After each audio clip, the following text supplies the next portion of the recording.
Bien, vamos a ver entonces este último tema, que justamente se trata sobre este enfoque, ¿no? De como uno de los objetivos de las economías, pues de lograr un crecimiento a largo plazo, ¿no? Es decir, a través del tiempo. Normalmente para medir este crecimiento económico se va a llevar a cabo con la medición del PIB o el crecimiento de los bienes y productos finales dentro de cada periodo de año, es decir, dentro de cada periodo, es decir, dentro de cada año, del 1 de enero al 31 de diciembre, se mide cómo se modificó, bueno, cuál es la cantidad total de bienes y servicios producidos de uso final. Ese dato es el que normalmente se usa para medir el crecimiento económico también, es decir, considerando la variación de un año a otro. Y se puede obtener también pues tendencias a largo plazo de esta producción. En términos macroeconómicos, este crecimiento como tal se considera a partir de identificar que hay un incremento de la renta nacional. Siempre, como ya lo habíamos visto anteriormente, hay que considerar en términos reales, ¿no? Justo por eso vimos antes este tema de cómo deflactar el PIB y qué es esto de la inflación, para identificar cuál es el crecimiento real. Además hay otro dato, ¿no? Como normalmente pues también la población se espera que se modifique año con año, es decir, que crezca, pues entonces también para considerar una medida homogénea que pueda usarse para comparar si efectivamente el Producto Interno Bruto está creciendo, se suele usar también el incremento de la renta nacional. La renta nacional, si ustedes recuerdan, es el ingreso como tal, el ingreso nacional, pero se usa también el PIB para identificar este crecimiento.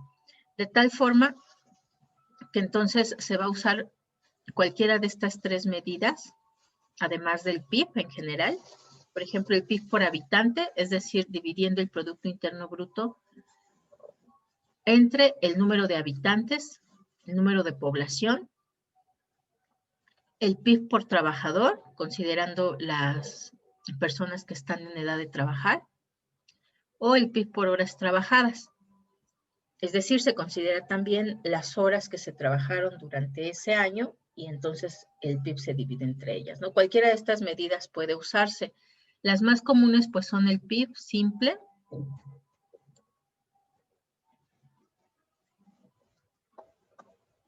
y el PIB por habitante o PIB per cápita. Vamos a ponerle mejor per cápita porque es más comúnmente como lo van a encontrar.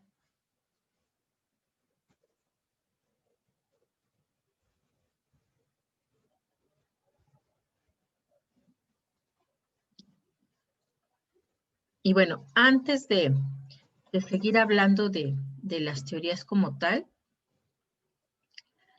hay que hacer una diferencia, ¿no?, entre qué es el desarrollo económico y qué es el crecimiento.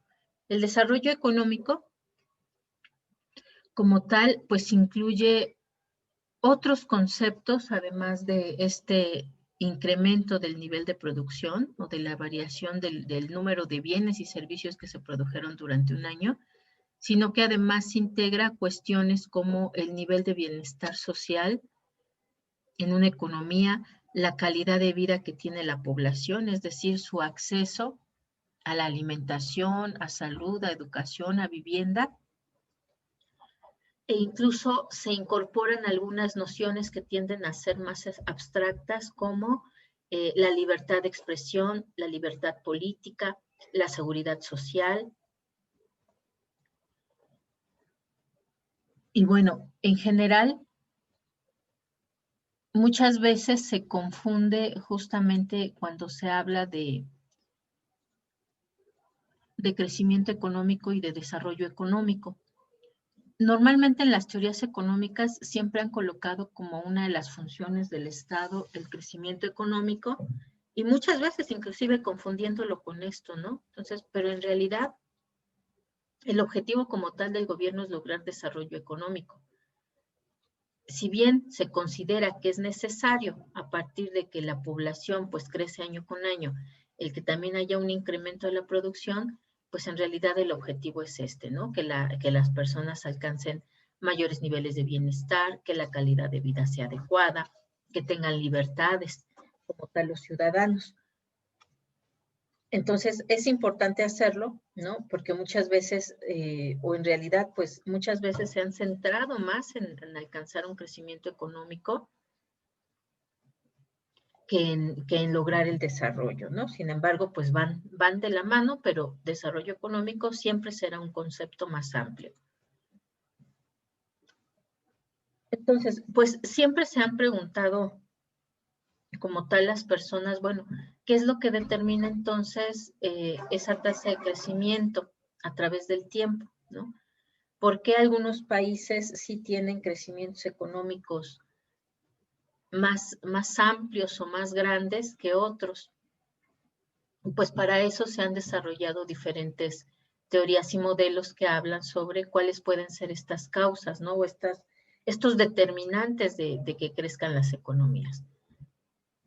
Hay tres grandes grupos, ¿no? De teorías, pero bueno, en la teoría clásica entran particularmente dos modelos y otro grupo de teorías. En los primeros modelos está el modelo de Harrod-Domar, que lo que busca justamente cuáles son esos posibles determinantes. Está el modelo neoclásico, que se funda un poco más en el crecimiento económico e integra también las variaciones internacionales, y las del crecimiento endógeno, que justamente busca cuáles son esos determinantes o esos multiplicadores que pueden funcionar o que pueden ser como tal los que detonan el crecimiento en las economías. El objetivo siempre en todas ellas, pues obviamente será que haya un uso eficiente de los recursos para lograr alcanzar esas tasas de crecimiento esperadas. Las respuestas de estas teorías, bueno, han sido variadas, ¿no? Pero normalmente lo que hacen justamente es analizar los agregados para poder identificar cuáles son esos determinantes que se pueden lograr, ¿no? O que son como tal generales en todas las economías. Y también hay, pues, respuestas que tienden a ser más particulares, donde justamente buscan indicadores que cada vez son más desagregados, ¿no? Es decir, que son más específicos de cada una de las economías y, bueno, pues a su vez van creando modelos más complejos. En las teorías clásicas podemos identificar, por ejemplo, que siempre lo que se busca es analizar esa función de producción que nosotros vimos, ¿no? Que nos determina el nivel de producto en función de los factores de la producción, que son tierra, capital y trabajo, y particularmente de los primeros que empezaron a desarrollar o a interesarse en por qué crecen las economías, tenemos a Adam Smith y a Malthus, quien centraban justamente en que el crecimiento que se puede lograr de esa función de producción en las economías, pues está basado en el factor tierra, ¿no? Es el factor más relevante porque es el que permite que crezca como tal la actividad económica, porque recordemos aparte que en el caso de las teorías clásicas, particularmente Adam Smith, encontraba que el verdadero valor se creaba justamente en la producción y en la producción específica de alimentos, y lo mismo Malthus, ¿no? Él relacionaba el crecimiento de la población con la posibilidad de alimentarla, ¿no? Entonces también por eso es que estaba basado justamente en el factor tierra. De tal forma que se consideraba que mientras existieran tierras disponibles o libres, pues entonces la economía podía tener un crecimiento. Todos los individuos podían encontrar trabajo, ¿no? para poder crear ese producto para su subsistencia, para su alimentación y para poder alimentar a sus familias. Y bueno, Malthus particularmente pues decía, el exceso de población puede ser un límite a ese crecimiento, porque entonces obviamente no va a haber suficiente alimento que pueda ser producido para poder alimentar esa población. Pero bueno, puede intentar disminuirse ese exceso de población, limitando la migración y promocionando la inmigración y también pues ampliando los usos de la tierra. Particularmente, pues ellos encontraron que justamente en la agricultura, ¿no?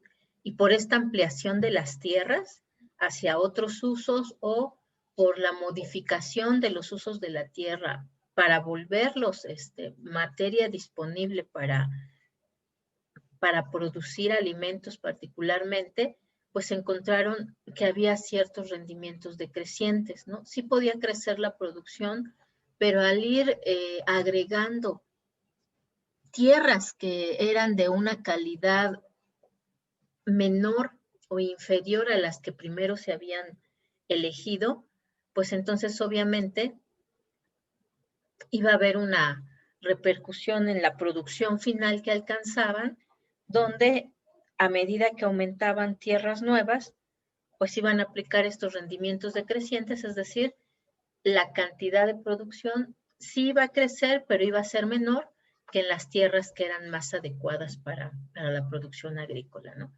Entonces, por lo tanto, pues se observaba que los márgenes de ganancia que se obtenían por la venta de esos productos agrícolas, pues entonces iban reduciendo la ganancia como tal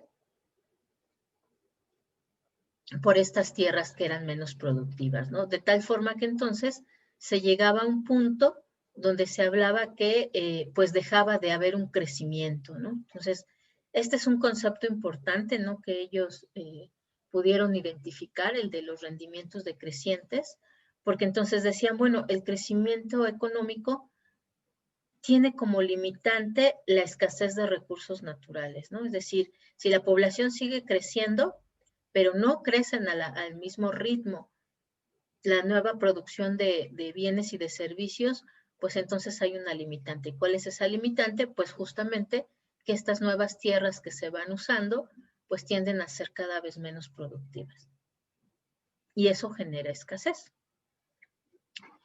De tal forma entonces que esta ley de los rendimientos decrecientes, pues muestra que cuando la cantidad de uno de los insumos aumenta, los de los demás va a tender a mantenerse constante, pero va a llegar un punto donde el producto marginal, es decir, el producto, el costo del último producto o la variación del último producto, pues en lugar de incrementarse va a disminuir. Aquí tenemos, por ejemplo, el número de las parcelas, ¿no? Obviamente, pues la primera parcela va a ser la más productiva, la que está en mejores condiciones, porque además, pues así se elegían, ¿no? Si tiene, por ejemplo, un trabajador, pues va a lograr un producto de 10. En la misma parcela, si se tienen 2 trabajadores, se puede lograr 24, ¿no? Porque además se va eficientando, van mejorando sus habilidades. Si tiene 3, 39, 4, 52. Y aquí vamos viendo el producto marginal, es decir, la diferencia que hay entre las primeras variaciones, el primer producto y el que se va agregando a medida que se va agregando un número de trabajadores. Y si vemos aquí, al principio pues crece de 0 a 14, de 14 a 15, y aquí aunque se van agregando trabajadores, también sigue incrementándose el producto, pero cada vez se incrementa menos. Aquí ya son solamente 13 en que se incrementaron. Con 5 trabajadores se agregan solamente 9. Con 6 trabajadores se agregan solamente 5. Con 7 trabajadores ya no se agrega producto marginal, es el mismo que si estuvieran produciendo 6. Y si se tienen 8 trabajadores, pues inclusive aquí empieza a disminuir la cantidad. En lugar de ser 66 de unidades finales de producción son 64. A eso es lo que ellos le llaman los rendimientos decrecientes, porque justamente los demás se van manteniendo constantes, en este caso la parcela. Se va incrementando el número de trabajadores, pero justo como se mantiene constante, pues cada vez empieza a disminuir más esos niveles de producción. Más adelante, David Ricardo y Karl Marx, ellos retoman este tema del incremento de la renta, el incremento de la producción, pero se enfocan más justamente a la relación que hay entre el capital y el trabajo, porque dice, bueno, en realidad, pues también obviamente esa productividad de las parcelas va a depender más de las tecnologías y de los bienes de capital, ¿no? De quién son, y también de la productividad del trabajo.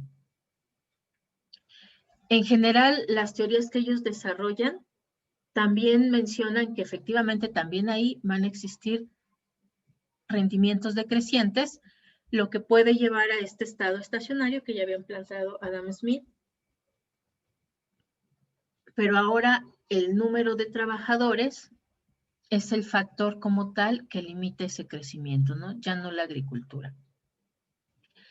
Además, también observan que esta acumulación de capital que se puede lograr va a ser considerada también en la relación que hay entre, por ejemplo, el número de empleados y el número de máquinas o la composición en general, es decir, en qué proporción se usa capital, maquinaria y equipo y en qué proporción se usan trabajadores. Obviamente, mientras más se incorporan técnicas que están más basadas en el uso de maquinaria y equipo, pues también tiende a necesitarse un menor número de trabajadores. Lo cual,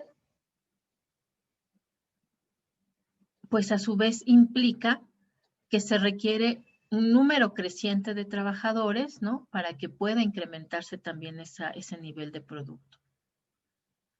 Sin embargo, se observa que hay una escasez creciente de trabajadores, ¿no? Todavía en aquella época, pues la gente vivía bastante desperdigada, no tan concentrada en las ciudades. Justamente con la revolución industrial es que la gente empieza a moverse, ¿no? A emigrar y a concentrarse en las ciudades.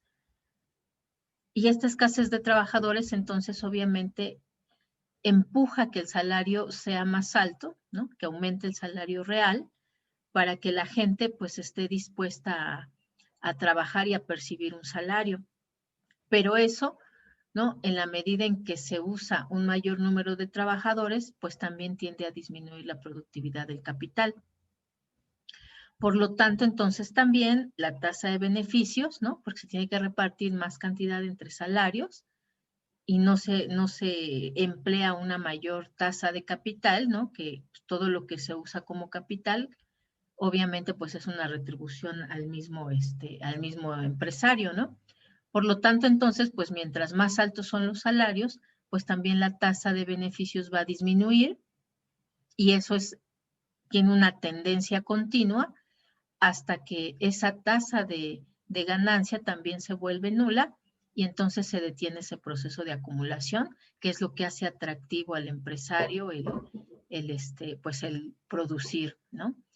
Entonces, en particular, ¿no? Estas dos que son como los básicos, tanto los que tienen un enfoque en que la riqueza se crea a partir de la producción agrícola como esta, que es realmente más bien basada en el factor trabajo, pues llegan a la misma conclusión, que finalmente hay una tendencia de los beneficios o de los rendimientos a disminuir, ¿no? Y eso se establece como la ley de rendimientos decrecientes.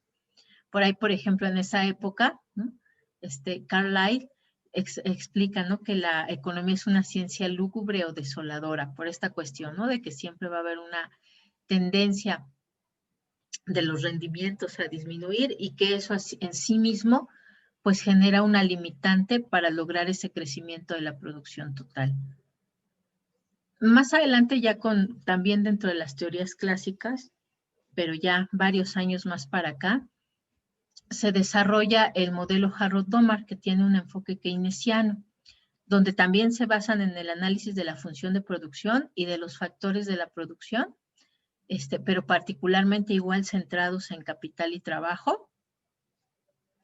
Y bueno, ellos deducen que para que se logre ese crecimiento que se está esperando y que además sea un crecimiento equilibrado, es decir, a lo largo de toda la actividad económica, no nada más en una industria o en un sector, y que además se logre un pleno empleo. Todavía ellos aquí hablaban de lograr el pleno empleo, es decir, que todas las personas tuvieran un trabajo para que tuvieran un salario.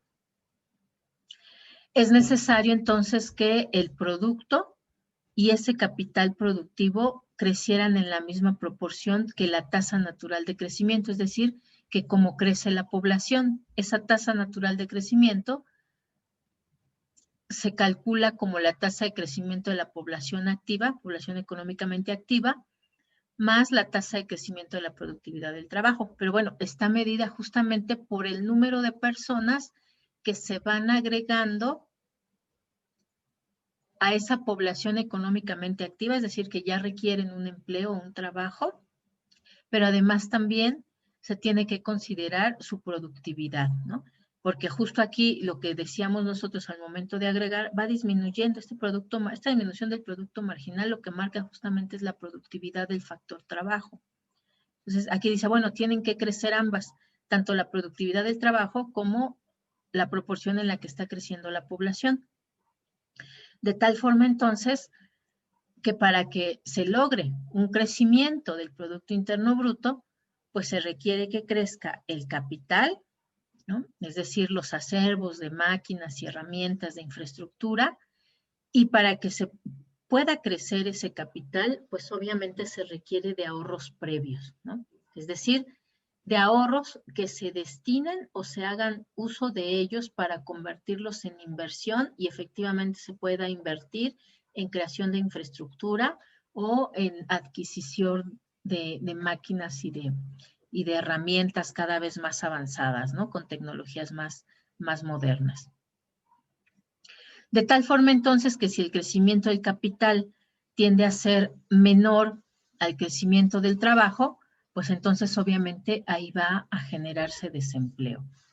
Y eso es normal, ¿no? Porque decían, pues sí, o sea, lo que hace que como tal el capitalista pueda acumular más dinero, sí, claro, es que él tiene la posesión del capital y que está reinvirtiendo constantemente para que éste crezca, pero pues se basa también sobre todo en que haya trabajadores, obviamente, que sean los que hagan uso de ese capital para producir más bienes y servicios y entonces se puedan obtener continuamente utilidades por la venta de sus productos y servicios.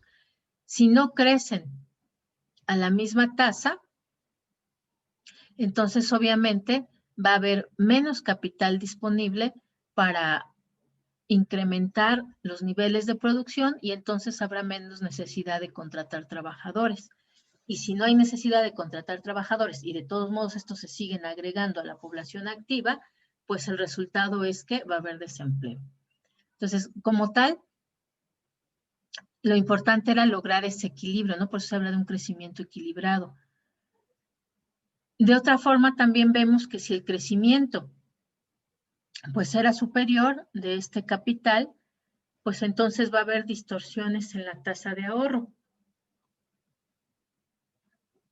particularmente en los niveles de inversión, ¿no? Y entonces, obviamente, pues eso va a llevar también a un desequilibrio del crecimiento. Entonces, por eso se habla siempre de crecimiento equilibrado, ¿no? Porque tiene que lograrse tanto crecimiento del capital como crecimiento de la contratación de trabajadores, pero pues es continuo, ¿no? Este debate, la composición de ese proceso de producción, es decir, la relación que hay entre capital y trabajo, pues justamente tiene que ser equilibrada para que no haya ni un número creciente de desempleo, ni tampoco se detenga por la ley de los rendimientos decrecientes, pues la ganancia que está generando ese capital. De tal forma entonces que, pues ante estos problemas, pues ellos proponen como tal un modelo que explica que el crecimiento económico en general siempre va a ser inestable, ¿no? porque dentro de esos ciclos económicos que hay, pues va a haber momentos en los cuales se modifican las tasas de crecimiento, no son exactamente iguales, tanto de ahorro de inversión como en la relación de crecimiento de capital y empleo, ¿no? Entonces, tiene que estarse continuamente analizando en qué parte del ciclo se está para poderlo impulsar. Entonces, ahí hay dos problemas, como tal, esto que pues, siempre tiende a ser inestable el crecimiento económico, y por otro lado, pues tampoco explican cuál va a ser como la forma en que se puede llegar a ese equilibrio, ¿no? Si la población activa, pues obviamente sigue creciendo y no está directamente relacionada con el ahorro y la inversión, porque pues hay economías donde hay un nivel de ahorro muy bajo, y además también las variaciones de la productividad del trabajo y del capital, pues vemos que siempre están, ¿no? Como en una eterna combinación que no necesariamente tiende a ser la misma el crecimiento entre ambos, pues entonces obviamente no se espera que coincidan como tal así de forma, ¿cómo podemos decir? De forma casual, ¿no? O que siempre tiendan a coincidir, ¿no? Pues al contrario, lo que tienen que buscarse justamente es cómo lograr este crecimiento equilibrado para que efectivamente haya tanto empleo como utilidades para los que se dedican o los que llevan a cabo la actividad de producción. ¿Hasta ahí más o menos claro esos conceptos de la teoría clásica?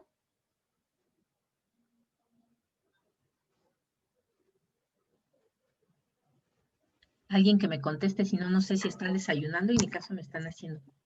No, estamos por aquí, maestra. Ok, Sí, va. acabo de entrar, pero voy a dar una releída más Va tarde. que va. Perfecto, muy bien. Gracias. Ok, entonces vamos a ver el otro, ¿no? El otro grupo de teorías, particularmente en se basa en el modelo de Robert Solow. Ya si ven es mucho más hacia acá, ¿no? Es mucho más moderno. Y Robert Solow lo que nos dice es que, bueno, para elaborar él su teoría de cuáles son las cuestiones que permiten que crezca el Producto Interno Bruto, o que haya crecimiento en una economía, pues bueno, se basa en ciertos supuestos y nos dice, bueno, primero, pues este modelo toma un producto en un mercado que es competitivo, ¿no? Ya saben que tiene un número amplio de productores, de demandantes, ¿no? Donde hay intercambio de información. Y además ahí, en ese mercado, pues puede consumirse, invertirse o ahorrarse de forma libre, ¿no? Sin ningún tipo de limitante. En la función de producción considera dos factores, ¿no? También se centra justamente en analizar a partir de estos dos factores que considera también los más relevantes, capital y trabajo, que son además sustituibles entre sí, ¿no? Ya puede ser intensivo en capital, es decir, un mayor uso de máquinas y herramientas, y un menor uso de trabajadores, o al revés, ¿no? Un mayor uso de trabajadores y una limitado uso de capital. Esto, y justamente esto de que son sustituibles entre sí, lo usa para crear el modelo general, ¿no? Considerando justamente que hay países que tienen poca mano de obra, pero mucho capital, y países donde se pueden llevar a cabo las mismas actividades económicas, pero con una mano de obra más intensiva, porque hay un mayor número de población y un menor desarrollo del capital. Estos factores, al combinarse, pues van a generar una producción de bienes y servicios, ¿no? Y de esa producción, pues van a generar un producto marginal positivo, que decíamos, pues que efectivamente crece la producción, ¿no? A medida que se lanzan nuevos ciclos productivos. Pero lo mismo, ¿no? También él reconoce que va a haber un producto marginal decreciente, justamente por esta ley de los rendimientos a escala constantes o decrecientes, ¿no? Dice, bueno, se pueden lograr que sean constantes, que sería como lo ideal, pero en general hay una tendencia a los rendimientos decrecientes. De tal forma que además va a agregar algo justamente a este factor capital, que dice, bueno, algo muy importante también es el desarrollo tecnológico. Este desarrollo tecnológico pues permite disminuir el uso de mano de obra, sin embargo es externo a los factores de función de la producción, es decir, sí se considera este desarrollo tecnológico además es el que permite que los rendimientos sean constantes, no decrecientes, y se tiene que considerar, pero depende también de cada economía de la cual se esté hablando, ¿no? ¿Cuál va a ser ese nivel de tecnología? De tal forma entonces que a su modelo mete el trabajo, el capital y el nivel de tecnología que pueda desarrollarse. Obviamente, pues hablando de los niveles de tecnología disponible, ¿no? Si la tecnología va mejorando, va avanzando y además se va incorporando a ese proceso de producción, pues entonces puede producirse más y obviamente puede evitarse estos rendimientos decrecientes, consiguiendo por lo menos rendimientos de escala constantes. Se considera también que el nivel de tecnología es constante para periodos cortos, ¿no? Porque en realidad el incorporar nuevas tecnologías suele tardarse bastante tiempo, ¿no? Entonces, puede haber descubrimientos científicos, pero el hecho de que pase de ser un descubrimiento científico a incorporarse como una tecnología que sea aplicable directamente a los procesos de producción, pues tiende a ser lento, ¿no? Tardado. Por eso es que se considera, bueno, que el nivel de tecnología permanece constante durante cierto periodo de tiempo. Esas consideraciones,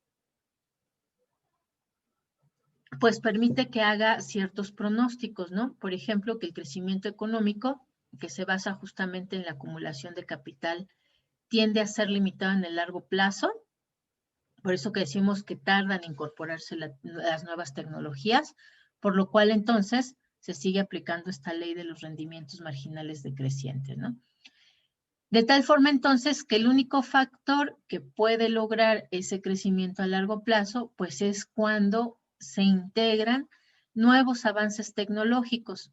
Pero bueno, se considera que la variable además es exógena, no depende directamente de los procesos de producción de los países, ¿no? Porque además puede adquirirse del exterior. Pero bueno, sí se puede lograr ese crecimiento a largo plazo siempre y cuando se esté incorporando progreso tecnológico, ¿no? Si no de forma inmediata, por lo menos sí cada cierto periodo de tiempo. Y además él deduce que ese desarrollo tecnológico y va a generar pues cierta convergencia económica entre los países. Y nos dice, la tecnología es un bien público, no es rival o excluible y además está asociado a este avance científico. Todos los países pueden desarrollar avances científicos, por eso es que todos pueden integrar tecnología a su proceso de producción.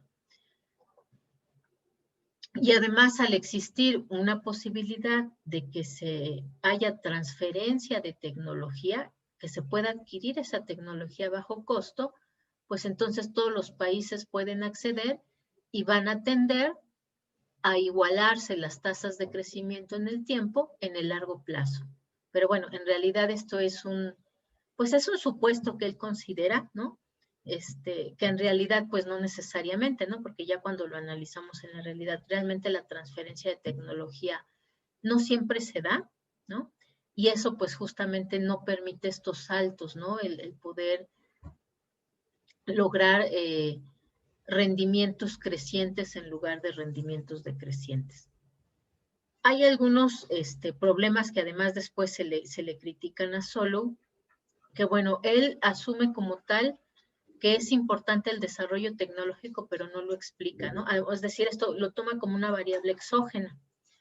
No hace análisis, por ejemplo, de cómo logran los países esos desarrollos tecnológicos, de si efectivamente hay transferencia de tecnología entre diferentes países que lo tienen, si efectivamente hay un acceso como tal de los países más pobres hacia esas tecnologías que les permitan crecer y alcanzar esas tasas similares, ¿no? También otra de las críticas es que pues los países no tienen las mismas funciones de producción, ¿no? Esto que decíamos, la intensidad en capital y trabajo, pues es diferente. Y muchas veces no es tan sencillo, particularmente para los países pobres, el adquirir o incorporar nuevas tecnologías a sus niveles de capital que tienen, lo que obviamente pues no hace posible en el largo plazo que se alcancen esas tasas de crecimiento similares, ¿no? Por ejemplo, con los países desarrollados. Y además también otra cuestión que no considera es que el factor trabajo tiende a ser muy diferente entre los países, ¿no? Es decir, no tienen la misma productividad. Este factor trabajo pues depende también mucho de la educación y de la capacitación que se tenga, ¿no? Mientras, por ejemplo, el trabajo en Alemania es muy productivo porque están capacitados para usar una gran cantidad de maquinaria, de equipo. En México, por ejemplo, no alcanzamos esas mismas tasas de productividad porque no hay niveles de capacitación en el uso de maquinaria y equipo de la misma forma que en Alemania, pues simplemente porque tampoco tenemos esa intensidad de capital. Entonces, pues bueno, son como los pequeños problemas que se le identifican el problema de Solow, pero sí se reconoce que efectivamente la tecnología o el progreso tecnológico, pues es un factor que va a permitir ese crecimiento económico. Y bueno, aquí hay una gráfica interesante que justamente relaciona el Producto Interno Bruto per cápita de diferentes países. Tenemos aquí, bueno, aquí como continente, ¿no? África, tenemos a Latinoamérica, Europa, tigres asiáticos, ¿no? Los tenemos por grandes grupos. Tenemos las tasas anuales de crecimiento del Producto Interno Bruto desde los años de, bueno, aquí nos dice que es de 1960 hasta el año 2000, ¿no? Y bueno, se observa cómo se van encontrando esas tasas de crecimiento. En particular en África, pues vean, tienden a ser las tasas de crecimiento más bajas. Después están las de Latinoamérica, que inclusive hay algunos países que también tienen tasas de crecimiento muy bajas. Seguramente este ha de ser Haití. Después Europa, que tienen sus tasas de crecimiento más altas, pero a lo largo del tiempo, ¿no? De los años, han tendido a disminuir esas tasas de crecimiento. Y si ven en todas, ¿no? También estos, a medida que pasan los años. Y los tigres asiáticos que tienden a tener, pues tasas de crecimiento altas y más o menos tienden a mantenerlas, ¿no? Justamente por esta integración de innovaciones tecnológicas a procesos de producción. Profesora, Sí. ¿cuáles vienen siendo los tigres asiáticos? Los tigres asiáticos son sobre todo estos países que tuvieron un repunte muy alto a partir de los 60, por ejemplo, Corea.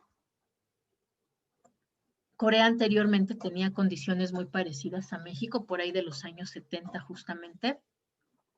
Más o menos los mismos niveles de productividad del trabajo, misma intensidad de uso del capital, pero pues justamente de esos años para acá, ellos como tal despegaron, ¿no? Ha sido una forma tremenda,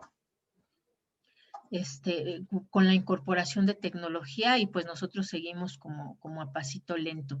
Se incorpora también China, está también Japón, es China, Japón, Corea, está Singapur, Taiwán y me falta uno porque son 6 en general.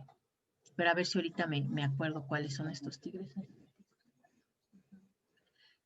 Son principalmente donde se empezó a desarrollar, ¿no? Todo ese crecimiento de la manufactura de forma rápida, ¿no? Algunos se especializaron, por ejemplo, en manufacturas de uso final, como ropa, como accesorios, ¿no? Para la casa, y otros se especializaron mucho en el uso de productos electrónicos, ¿no? Televisores, refrigeradores. Entonces, también por eso es que han mantenido esos niveles de crecimiento tan altos, ¿no? De sus tasas de crecimiento, pues justamente porque continuamente están incorporando avances tecnológicos, no solo a sus procesos productivos, sino también a los productos, ¿no?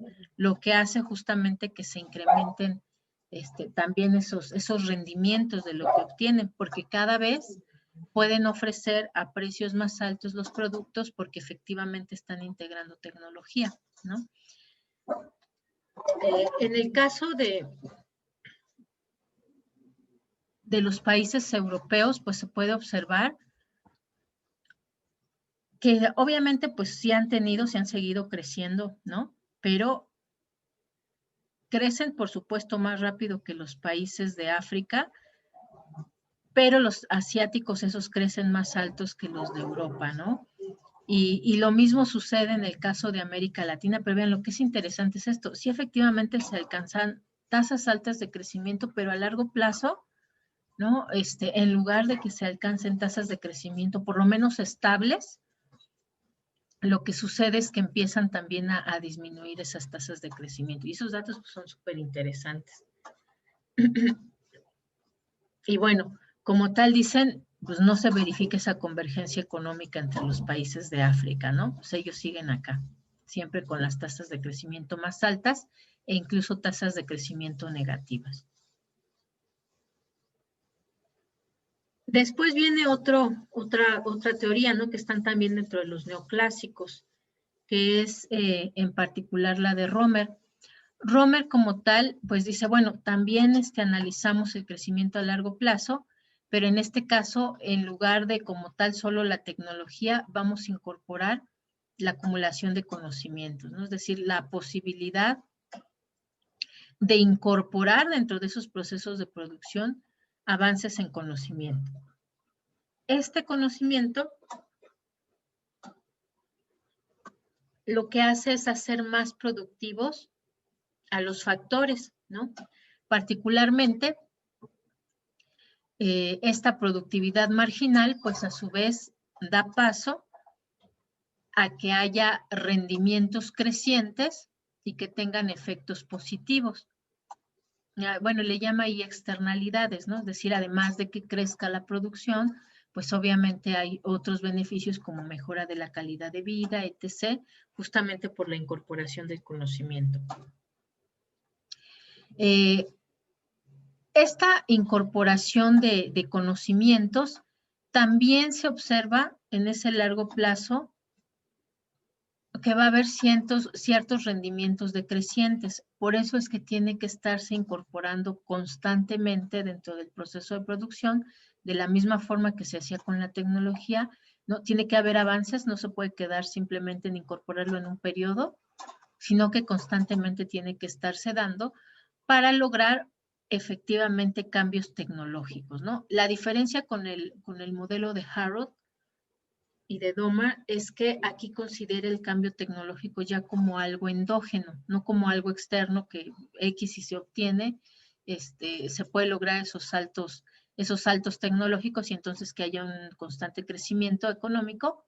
En este caso dice, no, es endógeno, es decir, se tiene que desarrollar por parte de los países, se tiene que promover para que efectivamente pueda incorporarse al proceso de producción y entonces por lo menos se estén teniendo rendimientos constantes. También por esa época, Robert Lucas propone que, bueno, dentro de los efectos de acumulación de capital se va a integrar también la acumulación de capital humano, ¿no? Es el de los primeros que usa este término de capital humano, porque reconoce que como tal, pues el factor trabajo también es un factor, ¿no? Importante en esa relación entre capital y trabajo, pero si obviamente se empiezan a integrar nuevos conocimientos, se construye como un capital humano. Es decir, a medida que haya mayor conocimiento dentro del proceso de producción, pues entonces también se va a lograr una mayor productividad del trabajo y entonces también se va a lograr un motor de crecimiento económico. De tal forma entonces que este capital humano pues requiere de ciertas condiciones, ¿no? Es decir, de que haya una formación, de que como tal los países decidan incidir en esta formación de capital, permitiendo el acceso a niveles de escolaridad más altos, que haya además una capacitación en el trabajo y que haya un proceso de aprendizaje haciendo, ¿no? Eso que, por ejemplo, desde hace muchos años se ha aplicado en Alemania, ¿no? Estas formaciones donde la formación se termina directamente ya en el trabajo, ¿no? En las fábricas.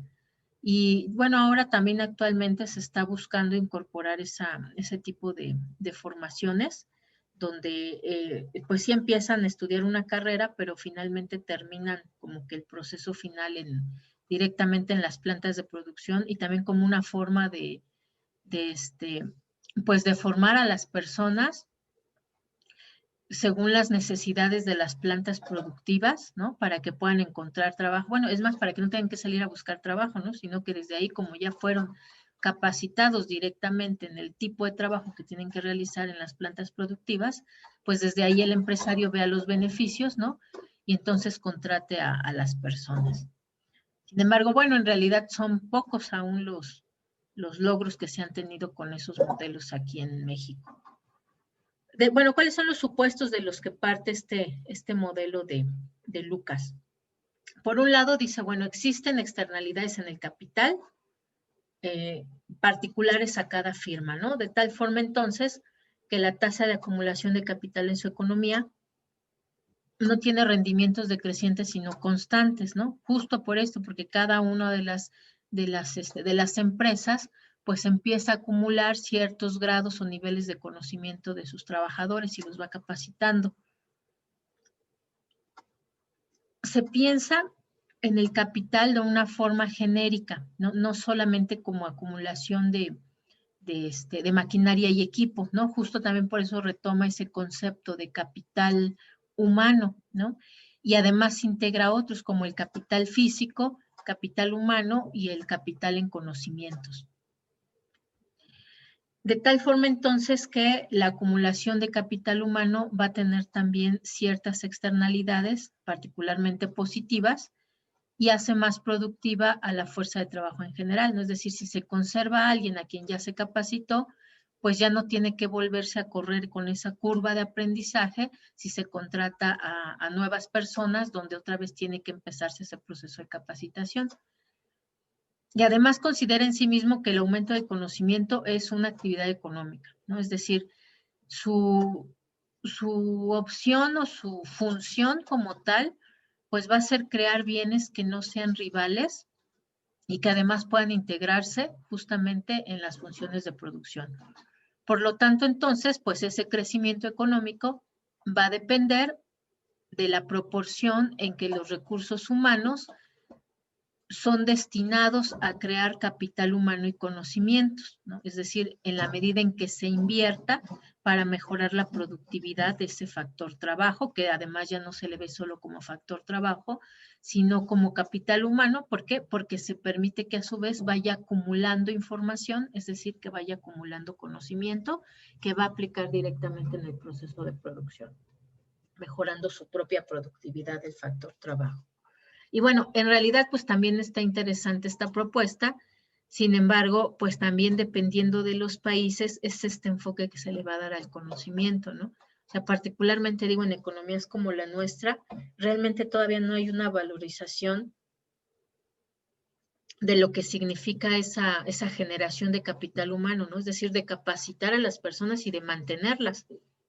Y particularmente con el modelo económico, pues no se aplica porque entonces esos recursos humanos que tienen ya un nivel alto de conocimiento y que pueden estar agregando valor al proceso de producción, pues también se vuelven más caros, ¿no? Es decir, tienen que pagarles mayores niveles de salario porque obviamente están más capacitados. Entonces, particularmente al menos en nuestro modelo económico, no se valora mucho ese nivel de especialización o de acumulación de conocimiento de los recursos humanos cuando llegan a cierto nivel de costo, ¿no? Es muy común que a la gente la despiden no porque no sea capaz, sino porque ya era muy cara para las empresas, ¿no? Yo tengo, por ejemplo, un coleguilla que, que desde que él estaba en la carrera estaba ya trabajando en un banco. Y pues le iba bien, ¿no? Ahí más o menos podía él ir combinando la escuela y el trabajo. Finalmente termina, se titula y después viene el proceso de reestructuración. Creo que fue cuando Banamex lo compró Citibank, él estaba en Banamex, y dice que pues hicieron obviamente recorte de mucho personal, ¿no? Y dice, y pues yo me quedé, o sea, a mí me conservaron porque era el más joven de los que estaban ahí trabajando, y pues por lo tanto era el más barato de todos, ¿no? O sea, en realidad a los otros los despidieron porque ya eran muy caros para la empresa, ¿no? Entonces digo, y ahí imagínense, en cuestiones, por ejemplo, financieras, donde en realidad se valora mucho el conocimiento que van acumulando las personas, ¿no? Porque eso los hace más eficientes en el trabajo. Pero bueno, entonces ese es como un caso particular de nuestra economía, ¿no? En realidad, pues justamente lo que tiene que trabajarse es en que reconozcan ese valor del conocimiento, y en ese valor entonces también de los trabajadores que van acumulando ese conocimiento y esa experiencia en el trabajo de las mismas empresas. Y bueno, a manera de conclusión, pues en realidad hay muchas teorías sobre el crecimiento económico, no son de las grandes preocupaciones de la economía. Entonces, la mayor parte de los teóricos, pues justamente se centran en analizar pues cuáles son esos factores que permiten el crecimiento económico y que logran eliminar o disminuir esa tendencia decreciente de los rendimientos, y que pueden posibilitar a largo plazo crecimientos en las economías, ¿no? A lo mejor lo más grave es que la mayor parte de estos teóricos tienden a ser ingleses o norteamericanos, y son como las teorías que se privilegian a nivel internacional. Por supuesto, en cada uno de los países tiende a haber economistas que buscan, ¿no? ¿Cuál es el propio modelo de crecimiento de los países? ¿Cuáles son los determinantes que permiten el crecimiento interno? Y pues bueno, en realidad, pues justo eso es la tarea, ¿no? Que en cada país, en cada lugar, se haga un análisis propio de qué es lo que nos permite el crecimiento económico y se aplique, ¿no? En lugar de adoptar teorías externas. Si bien las teorías externas dan como elementos muy valiosos, ¿no? Por ejemplo, esto de integrar la importancia del progreso tecnológico o la importancia de incorporar la educación y el conocimiento, pues en realidad, pues cada una de las economías tiene como sus propias particularidades, ¿no? Dentro de las teorías, ¿no? Justamente lo interesante es que pues muchos lo construyen como modelos económicos, es decir, toman uno o dos factores y los miden qué tanto implican o qué tanto impactan en el crecimiento económico. Por eso de repente hay esta pregunta, ¿no? De un solo factor es el impulsor. No es que ellos digan que un solo factor es el impulsor, el asunto es que aíslan el que ellos consideran el más relevante, el que puede detonar ese crecimiento económico, para ver si efectivamente hay evidencia estadística de que se haya logrado, y entonces pueden llegar a estas teorías. Siempre van a ser diferentes factores los que permiten ese crecimiento económico, ¿no? Y además se integra también las tendencias que hay económicas en el mundo, ¿no? Por ejemplo, un modelo exportador puede ser muy beneficioso cuando en general en el mundo hay una tendencia al comercio internacional, ¿no? Un modelo exportador pues no va a ser útil cuando se empiezan a cerrar las economías. En particular, por ejemplo, en México, el modelo exportador se aplicó sobre todo en la Primera y en la Segunda Guerra Mundial. ¿Por qué? Porque pues los países, las potencias económicas estaban ocupadas en otras cosas que no eran producir la tierra. Entonces, a México le compraban muchos alimentos y muchas manufacturas, justamente porque ellos estaban dedicados a la economía de guerra, ¿no? Entonces, ahí nos funcionó muy bien el modelo exportador. ¿Por qué? Porque pues nosotros éramos quienes estábamos proveyendo. Y lo mismo con varios países de América Latina y de Asia, ¿no? Tuvieron esa posibilidad de lograr crecimiento económico basado justamente en modelo exportador. Sin embargo, después, cuando se llegó al momento de la sustitución de importaciones, donde todas las economías empezaron a cerrar para buscar el desarrollo económico interno en lugar de importar, se cierran las economías y entonces el modelo exportador pues ya no funcionaba, ¿no? Pero lo mismo para varios países, no solo para nosotros. Entonces, cuando se analiza justamente cuáles son esos factores que propician un crecimiento económico, pues tienen que integrarse muchas variables y eso es lo que lo hace complicado, ¿no? Porque justamente mientras más variables se integran, pues es más complicado hacer el análisis y llegar a una conclusión. Por eso es que normalmente se trabaja así con modelos, buscando analizar solamente uno, aislarlo, ver si efectivamente tiene impacto en el crecimiento económico y después entonces se sigue con otro de los determinantes. Otra de las preguntas que siempre pues se hacen, ¿no? Es, bueno, las correlaciones que encontraron, ¿no? Entre esas variables que están analizando, si efectivamente denotan esa causalidad que les atribuye. Bueno, eso es interesante, ¿no? Porque justamente pues la economía se sirve de la evidencia estadística que hay. Entonces, si hay buena evidencia estadística, es decir, si se levanta información sólida, pues entonces es posible que esas correlaciones que se calculan pues sean efectivas. El problema es que si tenemos información que no fue recabada de forma concreta, completa, pues entonces tampoco tendremos material para poder identificar si las correlaciones son correctas o no. Entonces, pues bueno, hay muchos factores que intervienen en justamente entre este tema. Y como un poco de conclusión, pues podemos decir que la Tierra ha dejado de ser considerada como un factor determinante en muchas teorías. Y esto también justamente se convirtió en un gran problema, ¿no? Porque al dejarlo de considerar, pues entonces se enfocaron más en el desarrollo de capital, particularmente de capital, capital tecnológico, algunos, bueno, también en capital humano, y justo ese enfoque del capital humano fue el que desarrolló Corea, ¿no? Ahí está la explicación de por qué Corea sí creció, si estaba al mismo nivel que México y México no creció. Ellos invirtieron mucho justamente en educación y capacitación de su mano de obra para hacerla, ¿no? Que pudiera desarrollar esos aparatos electrónicos, esas maquinarias, y lograr ese crecimiento económico, ¿no? Ahí está la diferencia entre Corea y nosotros, pero bueno, como tal. En este caso, ¿cuál Corea fue la que creció detrás del sur? Sí, Corea del Sur no, Corea del Norte ahí es completamente un estado dictatorial y pues Sí, ahí el modelo sí. económico es capitalista, ¿no? Porque es capitalista, es decir, se obtiene una tasa de rentabilidad, solamente que cómo se distribuye es totalmente decidida por el monarca, ¿no? Entonces, fue justamente Corea del Sur. Y bueno, decíamos entonces, ¿no? Este asunto de que la Tierra dejó de ser considerada como factor determinante, pues también fue un problema porque entonces dejaron también de considerar cuál era el impacto que ese desarrollo del capital y la intensidad de la mano de obra tenían sobre ese factor tierra. Y entonces justamente llegamos, ¿no?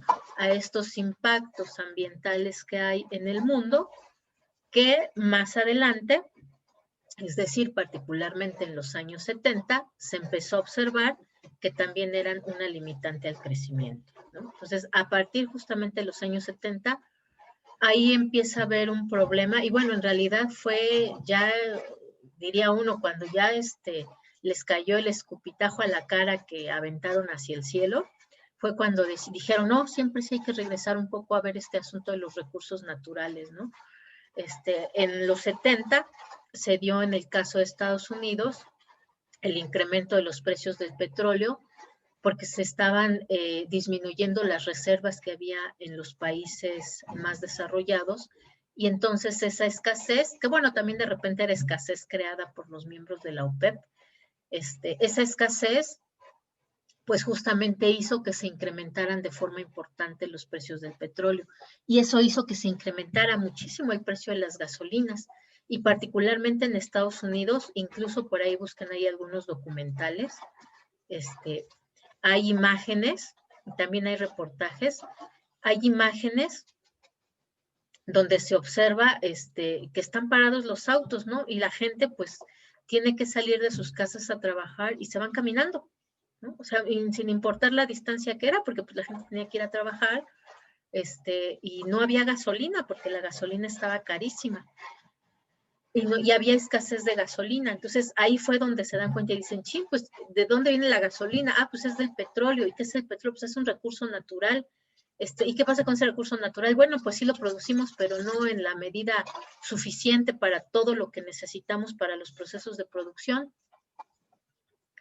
Y entonces dicen, bueno, pero entonces ¿dónde más obtenemos? Ah, pues le compramos a Venezuela y le compramos a México y le compramos a Arabia Saudita. Pero pues en particular Arabia Saudita, que es el petróleo, pues el de mejor calidad, pues resulta que ahorita no tiene. Y México pues tiene una tasa pequeña también de producción y Venezuela no, pues también. Entonces ahí fue donde se empiezan a dar cuenta, sí, pues la limitante de los recursos naturales también puede significar una limitante al crecimiento. Y por el otro lado, en Europa, pues resulta que después también de ese desarrollo tecnológico que lograron, de la incorporación también del uso de combustibles fósiles, sobre todo por las grandes cantidades que ellos tienen como necesidad de consumir por el cambio que tienen, la variabilidad que tienen en el clima, ¿no? En inviernos muy fríos que requieren calefacción en todos los lugares, ¿no? Desde sus casas, trabajos, transporte público, y también obviamente por la cantidad que usan, porque están justamente sus economías basadas en la intensidad del capital, ¿no? Entonces requieren grandes cantidades de carbón de hulla, de petróleo, de gas, ¿no? Han estado haciendo como el cambio del carbón de hulla hacia otro tipo de combustibles como justamente el gas, pero aún así, ¿no? Pues obviamente son recursos naturales. Entonces, después de tanta intensidad con que estuvieron usando para producir, en Europa empezó a darse lluvias ácidas, ¿no? Además conjuntado con los problemas que tuvo, por ejemplo, Chernobyl, que bueno, está más en Rusia, pero pues si ustedes recuerdan, pues ¿cómo se llama? El gas y la radiación, pues logró llegar inclusive hasta Irlanda, Inglaterra, ¿no? Alemania, por supuesto, Polonia también. Entonces, justo por todos estos manejos también de intensivos en uso de maquinaria y de combustibles fósiles, allá empezó a darse la lluvia ácida. Y pues era evidente porque al principio, pues hablaban, por ejemplo, los campesinos de que la lluvia estaba siendo demasiado ácida y estaba arruinándoles algunas cosechas. Y pues todos así como que, ay, no pasa nada, ¿no? Es allá en el campo. Pero de repente empezó a suceder que inclusive se empezaba a ver ya ese efecto de la lluvia ácida en estatuas, en particular en los techos, porque ven que muchos de los techos en Europa son de metal. Ahorita se me fue de qué material son, pero es una mezcla de plomo con algo. Se empezaba a ver cómo se derretían, ¿no? Entonces ahí también fue, dije, híjole, no, sí, pues la lluvia ácida sí es también algo grave, ¿no? Es decir, el no tomar en cuenta el impacto que puede tener nuestro modelo de producción en el medio ambiente, pues también se puede convertir en una limitante, ¿no? Por un lado, Chernobyl, ¿no? Es decir, si no se usa de forma adecuada y no se tienen los cuidados necesarios en el medio ambiente, se puede contaminar ciudades enteras, ¿no? Y por otro lado, pues esa misma contaminación que no tomamos en cuenta, pues nos puede caer directamente, ¿no? Sobre la cabeza y puede detener actividad económica, puede detener la producción en el campo, que eso es detener los alimentos que van a ellos a necesitar, obviamente, para la subsistencia. Y fue entonces cuando se volteó a ver otra vez, bueno, cuál era ese impacto que se tiene, ya no solamente, ¿no?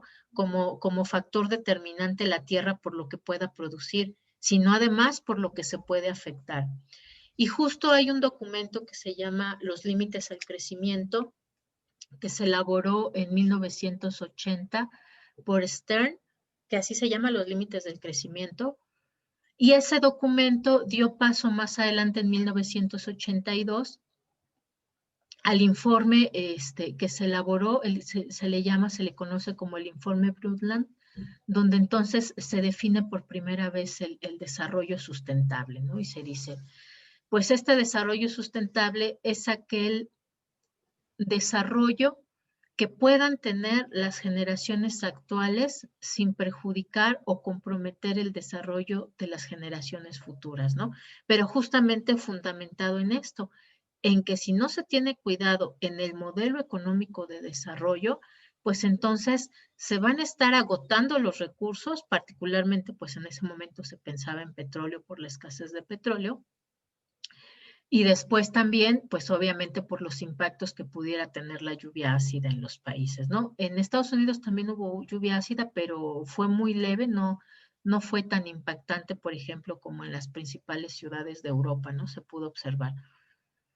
Y bueno, pues después de eso se descubren también nuevos yacimientos de petróleo y como que se les olvida un poquito esto que habían considerado, ¿no? Se continúa con el mismo modelo económico de crecimiento, pero sí empieza a desarrollarse también este conocimiento y esta preocupación de decir, no, o sea, los recursos naturales como tales sí son un factor determinante dentro del crecimiento de las economías y empiezan a desarrollarse otras teorías, por ejemplo, ok, no se preocupe, de todos modos le dejamos, ya sabe, el video para que se ponga al corriente. En particular, se desarrollan teorías que justamente dicen, bueno, es que esa depredación o degradación de los recursos naturales incluso es como tal una limitante, porque por ejemplo los países pobres pues tienen que depredar porque necesitan llevar a cabo una actividad económica, ¿no? Es decir, particularmente, por ejemplo, pensando en lo forestal, ¿no? Pues tienen que cortar árboles porque necesitan vender la madera y necesitan utilizar la tierra para producir su alimento, ¿no? Entonces, dice, bueno, también justamente los recursos naturales pueden ser una limitante. Si no hay una modificación de esa forma de producción, pues entonces en algunos lugares puede tenderse a esta depredación de forma casi natural porque se requiere justamente de desarrollar actividades económicas. Entonces, pues hay que promover justamente, ¿no?, este desarrollo del capital físico, del capital humano, del progreso tecnológico, para que no se lleve a cabo esta depredación o esta degradación de los recursos naturales y esos a su vez puedan convertirse también en una limitante más, ¿no?, que también genere rendimientos decrecientes y que no permita ese crecimiento económico. Entonces, hay ahora también, por ejemplo, dentro de los monetaristas en particular, enfoques donde toman en cuenta mucho el ahorro, ¿no? El impacto que el ahorro puede tener en la inversión, por supuesto, y cómo la inversión pues puede lograr también esos progresos tecnológicos o capacitación de la mano de obra o desarrollo de nuevos productos, tanto económicos como financieros. Pero bueno, dentro también de estos temas, pues hay amplios debates entre los teóricos económicos, ¿no? Y bueno, pues de eso se trata y con eso justo termino, porque seguramente ustedes van a tener también, o creo que ya llevan, ¿no? Sí, también llevan, ¿no? Asignaturas justamente donde ven pues este tema de ecología y sustentabilidad, ¿no? Y cómo también pues el medio ambiente termina siempre de ser, ¿no?, un factor decisivo para poder permitir ese crecimiento económico. Y bueno, algo importante que a mí me gusta señalar es que si bien en economía han estado muy centrados también en analizar cómo lograr un crecimiento económico, pues no debe de perderse de vista que en realidad lo importante es el desarrollo económico, ¿no? Es decir, esa mejora de la calidad de vida de las personas. O sea, es necesario el crecimiento económico siempre y cuando se logre un desarrollo económico, porque al menos el modelo económico actual, que ya está pues dando sus últimas patadas de ahogado, espero, ¿no?, se centró demasiado en el crecimiento económico a toda costa, ¿no? Había este enfoque de decir, es que tenemos que dejar que crezca el capital, ¿no?, que crezcan las empresas y automáticamente una vez que crezcan va a haber una derrama hacia el resto de la población, ¿no? Porque ellos contratan trabajadores, rentan tierra, solicitan inversión, es decir, que haya ahorro y va a haber una derrama por sí misma al resto de la población. Y pues ya se ven los resultados que no ha sido así. Efectivamente se han logrado crecimientos impresionantes de ciertas empresas, de ciertas actividades económicas, particularmente las que incorporan tecnología, pero no se ha dado esa derrama, al contrario, ¿no? Cada vez los salarios reales son más bajos, cada vez se les quitan más derechos sociales a los trabajadores y no se logró esa derrama que ellos prometían. Y además también incluso ahora ya hay teorías que proponen un decrecimiento, ¿no? Algo que va justamente contra todo este enfoque que se basaba en que hay que lograr crecimiento económico para lograr desarrollo. Ya hay teorías que al contrario, que lo contradicen. Y no, al contrario, hay que decrecer. Hay que disminuir ese crecimiento que se tiene, porque este crecimiento económico justamente en lo que se basó es en tratar de evitar que haya un rendimiento decreciente de las tasas de ganancia, y entonces lo que hizo fue producir para tratar de obtener siempre una ganancia económica cada vez mayor. Y ese producir, pues llevó a una sociedad de consumo donde se considera que mientras más consumen, más felices son. El que más consume tiene como tal un mejor nivel económico. Mientras más se consuma, más trabajo va a haber.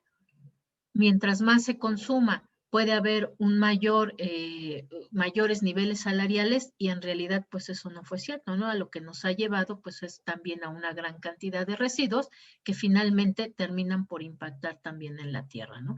A una gran cantidad de generación de contaminantes durante el proceso de producción que finalmente nos lleva pues también a esta contaminación de los recursos naturales. Entonces, estas teorías del decrecimiento en particular, pues lo que proponen es que no se tiene que crecer de esa manera donde se busca el consumo por el consumo, sino que hay que consumir lo necesario, pero además ese consumo debe de buscarse que sea a través de producción de bienes y servicios que tienda a ser local, ¿no? Es decir, hay que evitar justamente esa importación desde distancias muy largas, por ejemplo, de alimentos, porque aunque llega barato, ¿no? Llega económico a lo mejor a quien lo va a consumir, no permite que se observe todo ese impacto que tienen en los recursos naturales. Por un lado, por ejemplo, desde el proceso de producción, ¿no? ¿Dónde se produjo eso?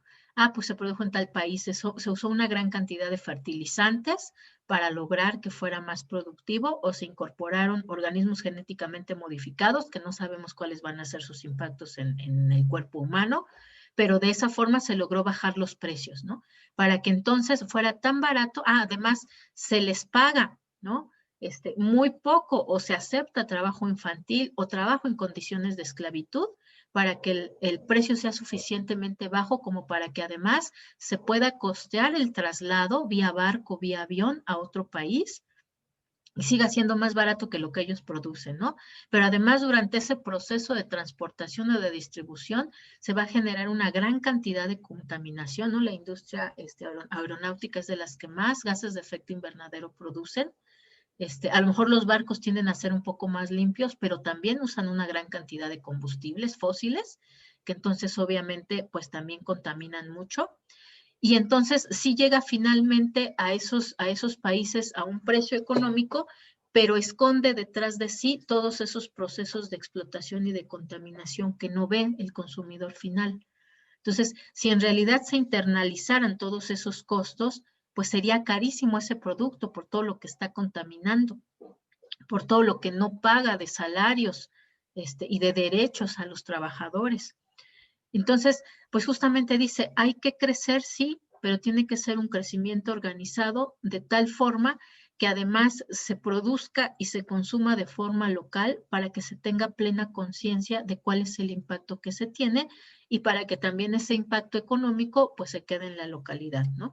Si se le compra a los agricultores que son de la zona, entonces los agricultores a su vez tienen ingresos, esos ingresos los destinan a comprar otros bienes de consumo que producen los obreros de esa localidad, y hay una derrama económica circular, ¿no? Es decir, todos se benefician de lo que producen, porque además se producen en buenas condiciones, en condiciones que todos conocen, y además también se genera trabajo se generan salarios decentes para todos ellos, y entonces se dice tiene que haber un crecimiento más organizado y que sea más claro, más transparente para todos, ¿no?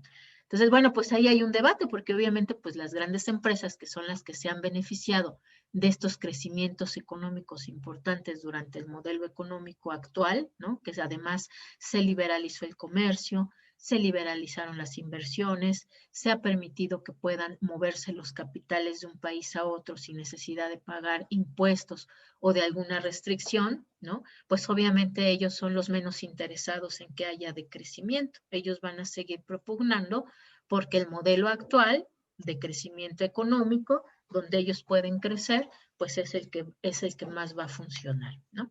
Y bueno, de eso se trata como hasta ahora la discusión en materia de economía, esta parte, ¿no? De volver a retomar el factor recursos naturales como determinante de las teorías de crecimiento económico y más aún de desarrollo económico, es lo que ahora tenemos que darle mayor impulso, porque justamente, ¿no? Como lo podemos ver, pues son lo que actualmente puede limitar ese crecimiento económico.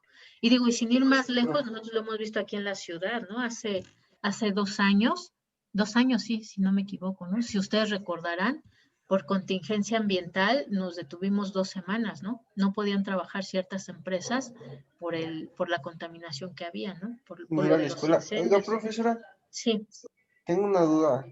sí, Bueno, me gusta